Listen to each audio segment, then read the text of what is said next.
Now, speaking of emotional, this is where they finished work. I cried. He was obviously a scapegoat, right, for Kazim. And that Kazim is just a useless person, right? Hi guys, welcome to my YouTube channel. My name is Ese, and today we're going to be reviewing Gangs of Lagos. So without further ado, let's get into this video. Gangs of Lagos is a Nollywood movie currently showing on Amazon Prime, and it is directed by no other than the fantastic Jade Osiberu. If you don't even know who I'm talking about, she's the one who directed Brotherhood, Isoke, Sugar Rush, Giddy Up, like just to name a few of her work. So I already had high expectations for this movie, and I was not disappointed. So let's get straight into it. This story follows the lives of three friends, Obalola, Gifty, and Ifi, who grew up in Isaleko with dreams of making it out of Isaleko one day. However, due to an unfortunate turn of events, these three friends end up in political rival gangs, and with the elections just around the corner, these gangs definitely get into a fight, and then all hell breaks loose, which then shake up the entire foundations of Isaleko when secrets starts to get revealed. This movie features Tobi Bakre, Chike, Adesua Etomi, Chioma Chukwuka. We had some cameos, we had Pasuma, we had Zlatan. It was very packed, but not very packed, if that makes any sense. Like, I liked the cast. The casting was very good, was very diverse. We also had Bimbo Ademoye, I forgot to mention. And I have to say, generally, everybody acted very, very well. There were a few people that, you know that there were some faces, let me just put that, there were some faces from people that I'd never seen before, and of course their acting was not as high a standard as maybe compared to Tobi, but it didn't water down the movie. So now let's focus on the people that I really want to talk about in terms of their acting. First off is Tobi Bakre. Tobi is the lead. He plays Obalola, and he was exceptional. This movie just goes to show that Tobi is here to stay. Like, he's not just one of those Big Brother stars that, you know, they just try to help their career, put them in one movie, and then they just do okay. Like, he is actually good. I feel like with seeing him in Brotherhood and now seeing him here in Gangs of Lagos just solidifies him as an action superstar, and I really hope that he goes on with an AMVCA this year or next year.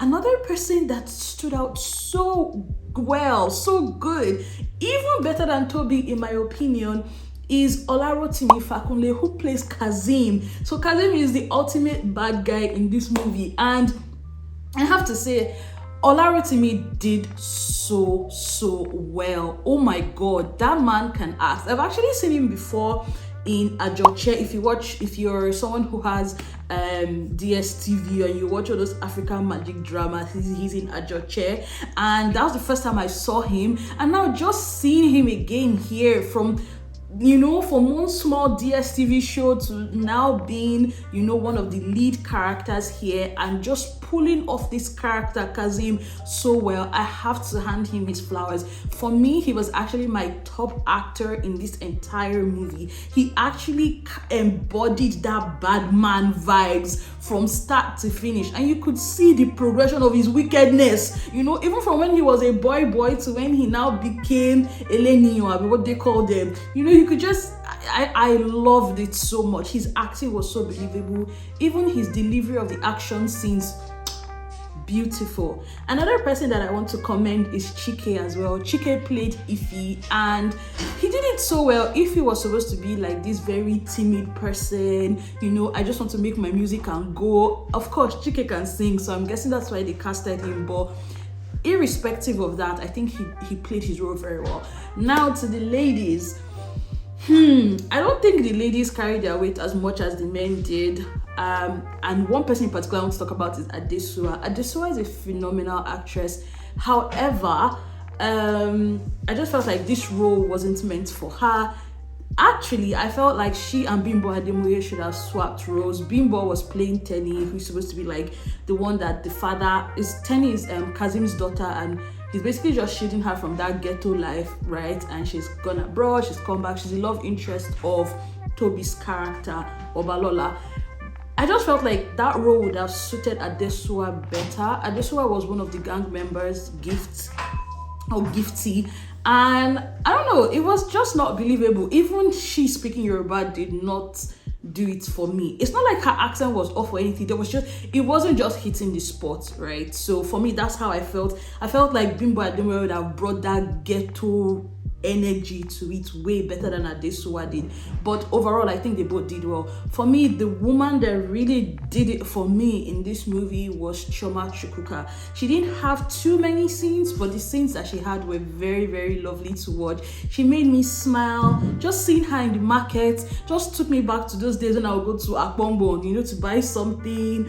And her chemistry with Chike was very, very good.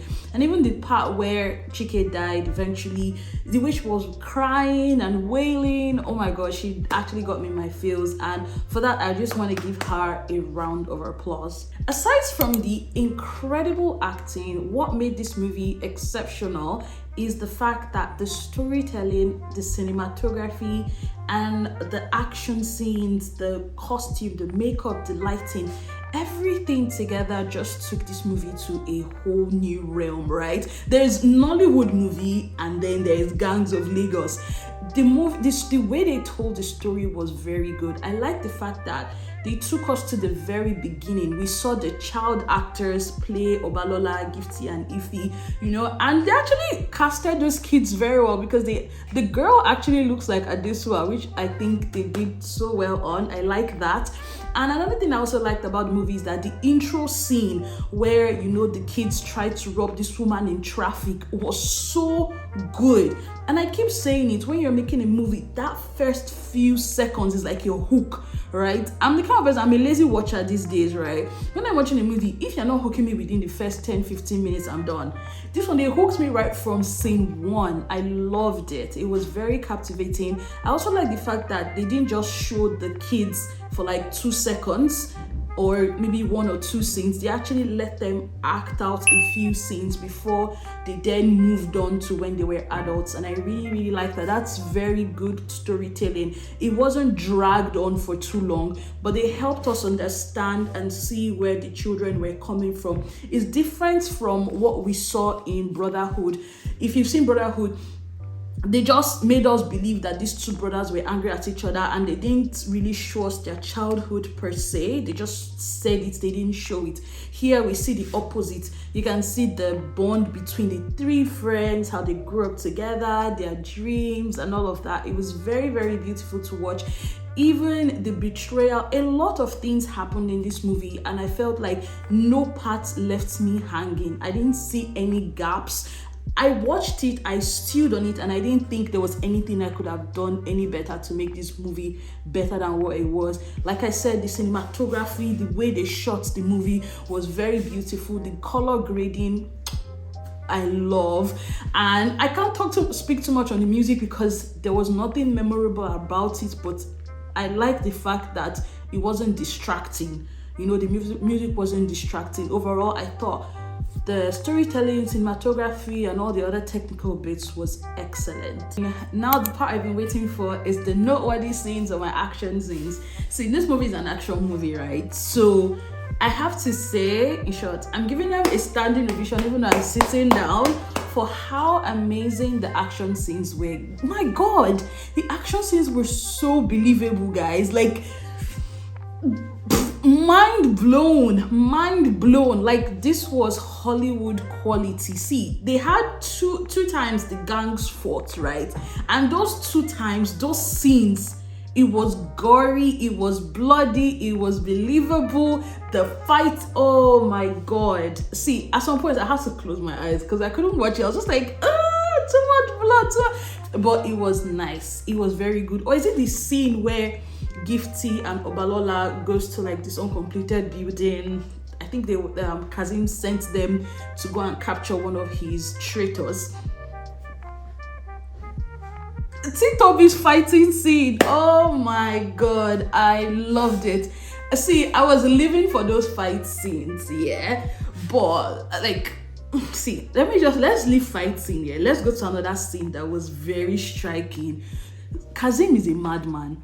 That part where they brought the traitor and they took the traitor to the abattoir, I did not expect to see hanging naked men. Oh my god, that literally sent chills down my spine. It gave me Mexican drug lord vibes. I was just like, Madam Jade, you've done your research. Like, and that's the thing I have to say. I think she really did her research, because there was nothing that felt foreign. Everything felt real and authentic. Another thing that I loved that she did, another scene that was like, this is yummy, was the end scene where they were doing London's burial. Oh my god, Jade is always gonna give you an Owambe moment. She did it in Brotherhood, she did it in Isoke, so I was not surprised when I saw this Owambe thing. And I like it because it shows our Nigerian culture that even burial will turn into Owambe. It's a party, we're gonna tie that gele, okay? But what even made it so special was seeing the Lagos masquerades, right? The guys with the white and the hat. I was like, I loved it. And then the surprise when they brought out their guns. Oh, child, it was giving me La Casa de Papel, please. It was so good. Like, I literally sat up in my seat. I was like, let's go. And then the camera angles where when something happens, the first thing you're thinking is, oh my god, how is this person feeling? And then the camera guy shows you or pans out to maybe like Kazim, and Kazim can already, you can see the discomfort, and that's acting. Acting is not just reciting your lines, it's your facial and body expression. And he was giving, that end scene was beautiful. Or is it Kazim falling from the roof and them blurring out the background to his daughter Tenny, seeing her dad fall and like die before her eyes. That scene was so emotional. It was, Now, speaking of emotional, this is where they finished work. I cried when I watched this scene. Was the part where they killed Ify. No. That scene was too much. See, when Ify was walking, the moment he wore white, I was like, guy, you're gonna die today. But I pray you don't die. The moment the two keke just came by his side and they slashed his leg, I was like, oh my god, he was still trying to run. The painful part was the way everybody with their machetes or their axe, the way they were just going at him. I was just on my chair like, oh my god, it was crazy. Those were like my peak moments. There was just a lot of moments in the movie that I absolutely love, but those ones were my best. It was very touching, it was very moving. You could see the fear in Ify's face. He didn't want to kill anybody. He was obviously a scapegoat, right, for Kazim. And that Kazim is just a useless person, right? But yeah, the movie had everything and then some. Like, they gave us extra. Okay, overall, you guys already see how excited I am. I love the movie. I thought the movie was beautifully told, well presented, well what's the word, cinematographed, if that's even the word. I loved it, and I'm going to rate this movie a 10/10. I highly recommend. If you haven't seen it, go check it out. It is definitely worth your 2 hours and 25 minutes. Yes, 2 hours, 25 minutes. But it was definitely lovely to watch. If you haven't seen my other review, Brotherhood, now would be a good time to watch the movie and also check out my review and other movie reviews that I've done. Alright guys, thank you so much for watching this review. See you in my next one. Bye.